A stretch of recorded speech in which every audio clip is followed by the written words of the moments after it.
Good morning, everybody. In this video, I'm going to be going over 9 essential skills for becoming a professional creative director, specifically for a fashion brand. These are 9 skills that I've needed to practice extensively over the last 5 years of running my own brand. As soon as I started to improve in all 9 of these areas, more doors started to open for me. My products improved, my vision became clear, and my brand ended up making more money. My name's Chris Drago. I've been running a brand called Pathos of Things for about 5 years now. I'm creating videos on YouTube to document my process and get 1% better every day at becoming a creative director and art director so I can take my brand from a streetwear brand to a luxury brand. I'm going to be making separate videos breaking down all of these sub areas and skills in the future, but for now, this video is going to be more of an overview. Starting with skill number 1, which is concept development and establishing a creative vision. As a creative director, you must be able to clearly communicate the vision to the team. The number 1 way to get better at this is by making more mood boards.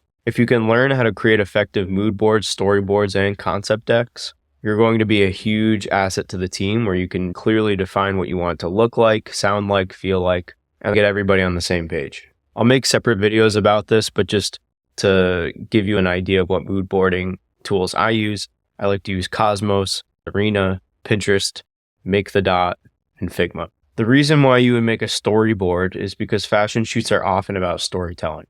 Understanding how to create and implement a theme or a narrative for a shoot or collection is crucial. The next one isn't necessarily a skill, but I think it's really important to be aware of and to practice, and that is staying in the know for the fashion industry. Keep a pulse on current fashion trends, styles, and influential designers. Understanding the industry's evolution helps ensure your work is relevant, resonates with audiences. Tying into that is knowing about the brand identity and target audience of these designers and trends. You must grasp how to align your creative direction with a brand's identity and the target audience that they cater to. So this could be for your own brand, understanding your own consumer, understanding your own customer, or if you're creative directing for another brand, you really need to understand what their customer wants so you can best execute on the vision. Next is set design and location. The design and atmosphere of the set are just as important as the clothing. Know how to direct set designers or find props that elevate your concept. A good way to develop an eye for this is by building more mood boards around fashion campaigns that have set design elements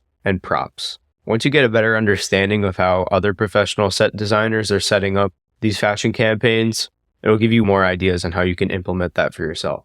Learn to scout and evaluate locations that align with your creative vision, understanding how different environments will affect the overall look of the shoot. Different aesthetics call for different locations. Not everything needs to be shot in a studio or against a white background. Sometimes shooting outside will get the best results. However, where you shoot is also going to determine what lighting you use and the setup and the team involved, which leads me to photography and lighting. Understanding photography is key, even if you're not a photographer. Knowing composition, angles, and framing are all vital to ensuring the final product matches your vision. For lighting techniques, lighting is one of the most critical elements of a shoot.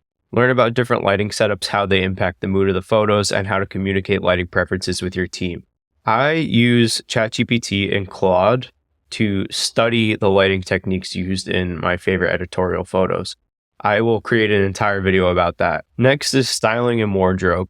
Learn the fundamentals of fashion styling, such as color combinations, accessorizing, and selecting pieces that complement both the talent and the concept. In my 3-minute media breakdown that I uploaded yesterday, I talk about the fashion styling related to a K-pop shoot. For wardrobe management, work closely with the stylist and wardrobe team to ensure that all pieces are on brand, fit the talent well, and contribute to the narrative of the shoot. Next is post-production after the content has been shot. Understand how post-production works, even if you don't do it yourself. This includes knowing which aspects like color grading, contrast, and touch-ups will enhance the final images and how to communicate your desired edits. Ensure that the final images, videos, and marketing materials maintain visual consistency across all platforms, whether for digital, print, or social media. Creating standard operating procedures or SOPs and design systems will make this easier. I have an entire video about design systems, so if you haven't seen my design systems video, I highly recommend checking that one out as well. Next, we have budgeting and resources. You will often work within tight budgets, so knowing how to allocate resources efficiently, whether for set design, talent, or equipment, is essential. If it's for someone else's brand,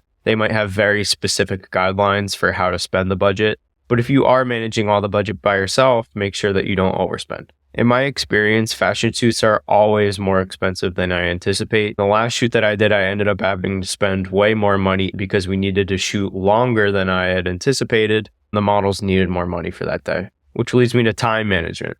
Shoots often come with strict timelines. You must learn how to manage time on set to ensure that everything gets shot within the available time while keeping quality intact. Running out of time on set has been a huge problem for me in the past. It's led me to having to pay way more money for the team. It's exhausting. People get frustrated. And then you don't always end up shooting all of the content that you need to shoot because you didn't budget the time properly. Having to schedule a follow-up shoot to get photos or videos that you missed the first time is horrible. Next is legal and ethical. You need to understand legal basics such as contracts with talent and licensing rights for using images. I've run into an issue with models before where I posted a photo outside of the usage rights time period. They reached out to me saying that I'm not allowed to upload those photos anymore, and if I wanted to upload those photos, I need to renegotiate the usage rights. So don't be like me and screw that up, and make sure that before you do the shoot, everything is contracts written out with clarity, everyone's on the same page, usage rights determined. If you get all that handled before the shoot, everything should run way more smooth. Also, stay aware of issues surrounding representation, inclusivity, and cultural sensitivity. The last skill that I'm going to cover in this video is leadership. You'll need to coordinate multiple teams, photographers, makeup artists, stylists, etc. Leadership and communication skills are vital to ensure that everyone is aligned with your creative direction. You need to be able to work with various personalities and guide them to achieve the look and mood you envision. This involves clear communication and an understanding of body language, movement, and expressions. Everybody is different, especially in creative fields. I find that people are super quirky and react differently to specific situations. If you do all the prep work beforehand, you create the mood boards and you get all the contracts signed, directing the talent just becomes way easier. When everyone's on the same page and locked in on the vision, you really create magic. But if even one person on the team isn't quite on the same page as everybody else, it can create lots of problems. So that's my quick overview of creative directing a fashion brand or a fashion shoot. If you learned something new or want me to dive into these topics further, please like and subscribe so you stay in the loop. I'll see you in the next video.